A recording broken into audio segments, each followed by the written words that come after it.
everybody, hope you're doing well.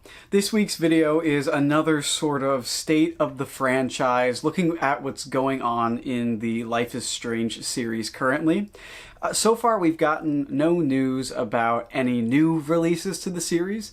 Obviously the most recent game, Double Exposure, left off with the big teaser of Max Caulfield will return, and that sparked a whole bunch of controversy, and I've covered the series, the state of it, and things like that in previous videos, which I highly recommend you check out. But consider this one just a little update, and we're just going to go over a recent announcement by Square Enix, one that is really disappointing and one that just kind of shows where the series is as a whole.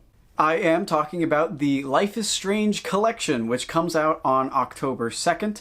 It's a compilation of all of the Life is Strange games. So it has Life is Strange Remastered, Life is Strange Before the Storm Remastered, Life is Strange 2, True Colors, and Double Exposure. Now you might be thinking, why does this warrant a video? What is so crazy about them releasing a sort of collection of games? A lot of companies do that. Once a series is through, they'll pack it all together and release the collector's edition or the ultimate edition, whatever it may be. But that's the thing, Life is Strange isn't exactly over by any means, so doing this sort of definitive edition collection thing seems a little odd. Typically, the way the Life is Strange series would work is that we would get a mainline game, a sort of smaller game that is not a mainline, and then we would follow it up with a bigger budget mainline. So think about how we had Life is Strange 1, then Before the Storm, then Life is Strange 2. And obviously they've kind of strayed away from that. True Colors has become a much more important game than it was initially meant to be, in my opinion, because of the roadmap that Square Enix and Deck 9 are using for the series, the fact that they want it all to cross over. So it seems like this is kind of taking the spot of a smaller entries, and it's kind of just lazy. Also because of some of the choices made with it, there's just not much value to it. For example, Life is Strange 2 is about the same age as Before the Storm, yet it hasn't received the same kind of post-launch treatment that Before the Storm has.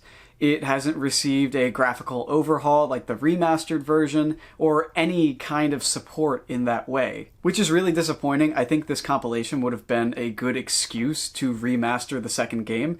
The second game isn't as popular as the other ones, however, it still has a dedicated group of fans, so I feel like a good compromise to please that group of fans while also pleasing the larger fan base as a whole would be to sort of give it that graphical upgrade in this collection. So you're not banking on people buying a full $40 to $60 remaster of a game that didn't perform too well. But as is normal with Life is Strange 2, it's vastly underappreciated and doesn't receive any sort of change or update in this package. The price of the compilation is $60, which in a world where games are costing $70 or more now due to quote-unquote developer costs or whatever the excuse may be, is somewhat refreshing.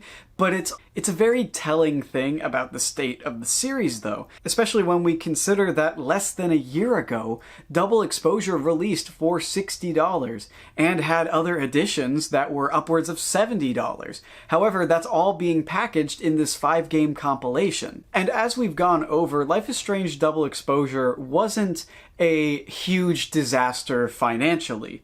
It performed well. It sold about as well as True Colors did. However, between the marketing costs, the cost of developing the game, they put too much weight into the game, thinking that it was going to perform like a huge AAA title when, in fact, it just did well. But that's not good enough for Square Enix or what they expected, because they had the return of Max Caulfield, so they expected huge numbers, and it just did well. Not that kind of insane, biggest game of the year kind of way, which ultimately led to the developer and the publisher being disappointed.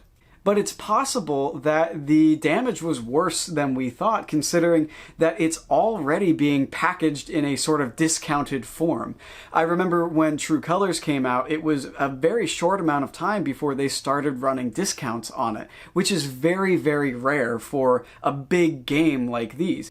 Double It's just another reason why Life is Strange should be viewed as a smaller, more intimate series rather than a big blockbuster video game. If they had sort of tapered their expectations and drawn back some of the expenses that they were using to push the game, I feel like it would have made them internally a lot more happy because of the financials of it. The other odd thing is that this is simultaneously a good deal and a bad deal. I did some research on the Steam database, I believe it's called, about the sales that the games have gone on. While a game like True Colors has only been discounted to about $40 or so, a little less than its release price, it's still a good deal if you were to get it in this package. However, games like the original versions of Life is Strange 1, Before the Storm, and Life is Strange 2 have been discounted as low as $3, $2.99 on Steam, and that's on Steam. That's not on some somewhat shady Steam Keys website. That is on the legitimate storefront.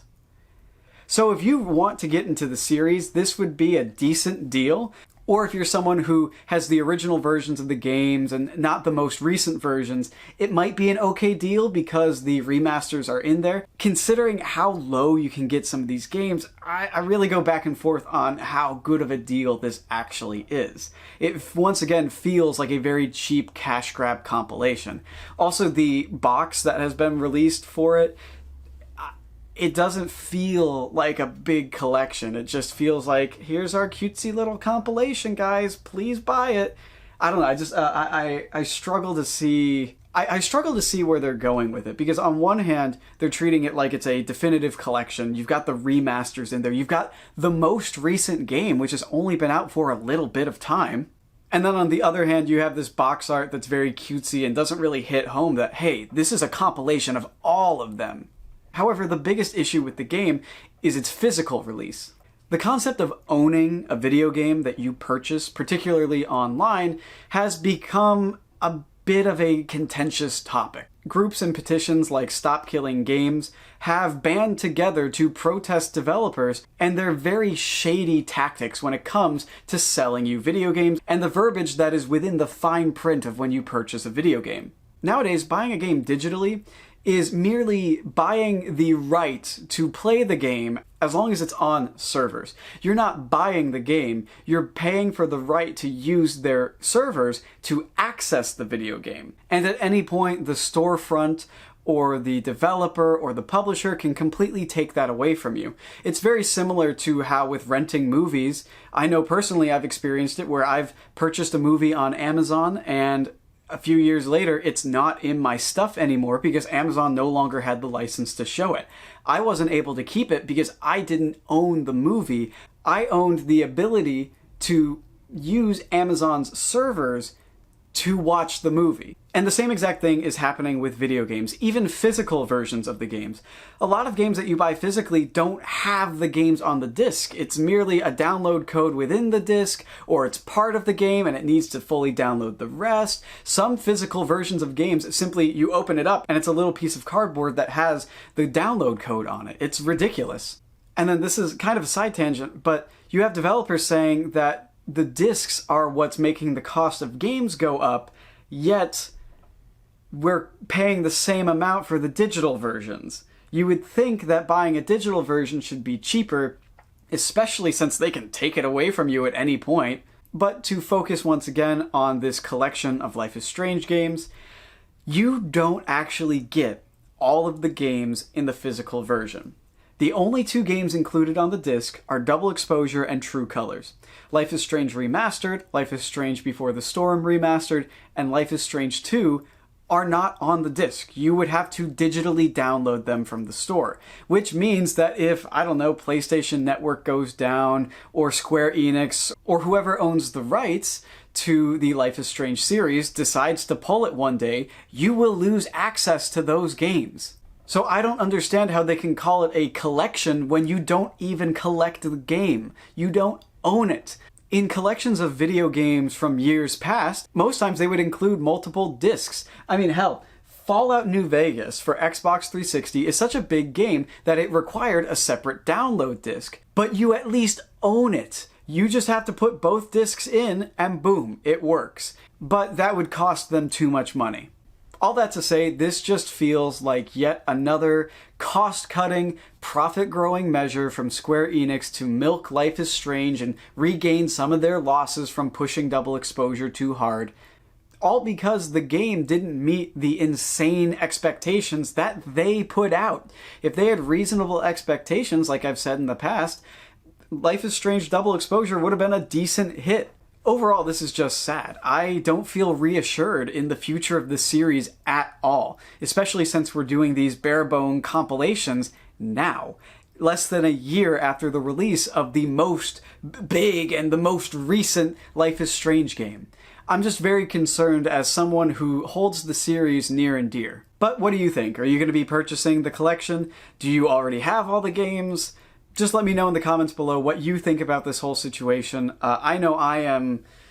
Well, I've already spent 14 minutes or so talking about my opinion. So, thank you so much for watching. I appreciate every single one of you, and I hope you have a good morning or evening or, you know, whatever.